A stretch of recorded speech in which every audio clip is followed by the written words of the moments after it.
कल्पना करा, बाहेरून अत्यंत शांत, सुसंस्कृत आणि भक्तिमय दिसणारं एक वारकरी कुटुंब, पण आतून मात्र पूर्णपणे हादरून सोडणारी त्यांची एक भीषण शोकांतिका. आजच्या या विश्लेषणात आपण अशाच एका अत्यंत गहन आणि विचार करायला लावणाऱ्या साहित्यकृतीच्या प्रवासात सामील होणार आहोत. प्राध्यापक डॉक्टर अक्षय किशोर घोरपडे यांनी रवींद्र पांढरे यांच्या अवघाची संसार या कादंबरीवर केलेलं हे साहित्यिक विश्लेषण आहे. वरवर बघायला गेलं तर तुम्हाला वाटेल की ही एखादी साधी ग्रामीण कादंबरी आहे, पण जसजसे आपण आत डोकावून पाहतो तसतसे या कुटुंबाचे वैचारिक, भावनिक आणि आर्थिक पदर उलगडत जातात. चला तर मग या रंजक विश्लेषणाला सुरुवात करूया. या संपूर्ण विश्लेषणात आपण नक्की काय काय पाहणार आहोत ते एकदा थोडक्यात पाहूया. आपण सुरुवात करू ती या कुटुंबाच्या सांस्कृतिक पार्श्वभूमीपासून, म्हणजेच त्यांच्या शोकांतिकेपासून. त्यानंतर आपण कथानक आणि मुख्य पात्रांची ओळख करून घेऊ. पुढे प्रपंच विरुद्ध परमार्थ यातील जो मोठा तात्विक संघर्ष आहे तो उलगडू. मग वळूया कादंबरीच्या वैशिष्ट्यपूर्ण भाषाशैलीकडे. आणि शेवटी या साहित्यकृतीतील लेखकाचे यश आणि काही उणीवा यावरही आपण एक नजर टाकू. चला तर मग पहिला भाग पाहूया, वारकरी कुटुंबाची शोकांतिका आणि त्यांची सांस्कृतिक पार्श्वभूमी. बघा, लेखक रवींद्र पांढरे यांची ओळख तशी एक ग्रामीण लेखक म्हणून आहे, पण समीक्षक अक्षय घोरपडे इथे अतिशय स्पष्टपणे सांगतात की या कादंबरीला केवळ ग्रामीण कादंबरी या एका छोट्याशा चौकटीत बसवणं योग्य ठरणार नाही. ही कथा एका अशा घराण्याची आहे ज्यांचा मूळ पाया हा वारकरी संप्रदाय आहे, पण या भक्ती आणि निष्ठेच्या सुंदर आवरणाखाली नकळतपणे एक भयानक शोकांतिका आकार घेत असते. आता वारकरी संप्रदाय म्हटलं की आपल्या डोळ्यासमोर काय येतं? विठ्ठलाची अढळ भक्ती, दरवर्षीची पंढरपूरची वारी आणि भाविकांची निस्वार्थ सेवा, बरोबर?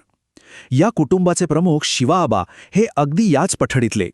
ते विठ्ठलाचे भोळे आणि अत्यंत एकनिष्ठ भक्त आहेत. त्यांच्या वाड्यात कायम 100-200 वारकऱ्यांच्या पंक्ती उठत असतात आणि पंचक्रोशीत त्यांचा एक मोठा नैतिक दबदबा आहे. पण इथेच गोम आहे.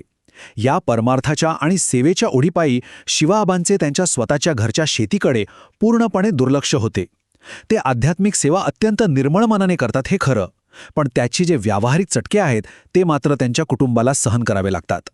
आणि हाच तो मोठा विरोधाभास आहे जो समीक्षकांनी इथे अधोरेखित केलाय. बाहेरून पाहणाऱ्या कोणत्याही व्यक्तीला वाटेल की अरे वा, हे कुटुंब आध्यात्मिकदृष्ट्या किती श्रीमंत आणि सुसंस्कृत आहे, पण वास्तवात मात्र घरात उत्पन्न जवळपास नाहीच आणि परमार्थापायी होणारा खर्च मात्र अफाट आहे. थोडक्यात सांगायचं तर ही आध्यात्मिक संपन्नता आणि दुसरीकडे सुरू असलेली भयंकर आर्थिक अधोगती यांच्यातील हाच संघर्ष या कादंबरीच्या अगदी केंद्रस्थानी आहे. आता आपण दुसऱ्या भागाकडे येऊया, कथानक आणि मुख्य पात्रे. या ढासळत्या वाड्याच्या भिंतींच्या आत जी माणसं अडकली आहेत त्यांची ओळख करून घेऊया. कुटुंबाचा हा डोलारा प्रामुख्याने 4 पात्रांभोवती फिरतो. या कुटुंबातील पात्रांची गुंतागुंत खरंच खूप वेधक आहे. मगाशी म्हटल्याप्रमाणे शिवाआबा हे भक्तीत पूर्णपणे मग्न आहेत. दुसरीकडे त्यांची पत्नी गिरजा आत्या ही अत्यंत कणखर आहे. ती या अफाट खर्चाचा आणि कमी उत्पन्नाचा कसा तरी ताळमेळ बसवण्याचा आटोकाट प्रयत्न करत असते. त्यांचा मुलगा पंढरी हा उत्कृष्ट मृदुंगवादक आहे, पण त्याच्यात पुरुषत्वाचा अभाव आहे. आणि त्याची पत्नी चंद्राक्का या एका मोठ्या वैगुण्यासोबत आपला संसार निमूटपणे रेटत असते. आणि शेवटी आहे त्यांची तरुण सालस मुलगी मीरा, जिच्या आयुष्याला असे काही अनपेक्षित वळण मिळते की तिथूनच खऱ्या अर्थाने या कुटुंबाच्या पडझडीला सुरुवात होते. मीराचा प्रवास म्हणजे लेखकाने वापरलेले एक अत्यंत क्लेशदायक असे कथानक आहे. तारुण्यात पदार्पण केलेली मीरा त्यांच्या शेतात राबणाऱ्या कृष्णा या सालगड्याच्या प्रेमात पडते आणि गरोदर राहते. जेव्हा घराची आबरू जपणारी गिरजा आत्या हे सत्य शोधून काढते, तेव्हा कुटुंबाची बाह्य प्रतिमा वाचवण्यासाठी ती अत्यंत कठोर पाऊल उचलते. ती सक्तीने मीराचा गर्भपात घडून आणते. या भयंकर धक्क्याने मीरा अक्षरशः जीवनाविषयीची सगळी आसक्ती गमावून बसते. तिचं लग्न दुसऱ्या व्यक्तीशी लावून दिलं जाते, पण तिची उदासी कधीच संपत नाही. आणि अखेर या नव्या संसारात बाळंतपणाच्या वेळी मीराचा दुर्दैवी मृत्यू होतो. कुटुंबाची तथाकथित प्रतिमा जपण्यासाठी एका मातृत्वानेच आपल्या मुलीचा बळी दिलेला आपल्याला इथे पाहायला मिळतो. आता इथून पुढे जे घडते ते अधिकच सुन्न करणारे आहे. गिरजा आत्या घराण्याचा मान राखण्यासाठी कोणत्याही थराला जाऊ शकते हे समीक्षक इथे निदर्शनास आणून देतात. जेव्हा तिला आपला मुलगा पंढरी याच्या शारीरिक वैगुण्याबद्दल कळते, तेव्हा घराण्याला वारीस मिळावा म्हणून ती सून चंद्रा आणि तोच सालगडी कृष्णा यांच्यात नियोग पद्धतीने गर्भधारणा घडून आणते.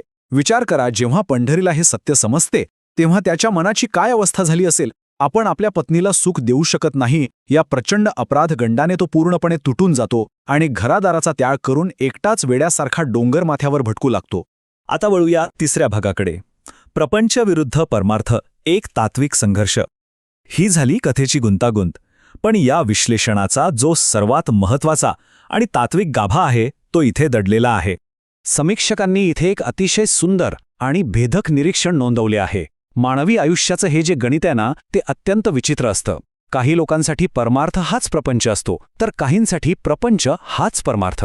बघा, गिरिजा आत्या, चंद्रा आणि कृष्णा हे सर्वजण कुटुंबाला सावरण्यात, आपल्या ऐहिक जबाबदाऱ्या पार पाडण्यातच आपला परमार्थ शोधत असतात. पण दुसरीकडे शिवा आबा परमार्थात आणि भक्तीत इतके हरवून जातात की त्यांचा स्वतःचा प्रपंच पूर्णपणे उद्ध्वस्त होतो. आणि जेव्हा त्यांना याची जाणीव होते तोपर्यंत खूप उशीर झालेला असतो. त्यांना पश्चातापाच्या अग्नीत जळावे लागते. थोडक्यात काय, तर जैविक गरजा आणि आध्यात्मिक अलिप्तता यांचा हा सतत चालणारा खेळ आहे.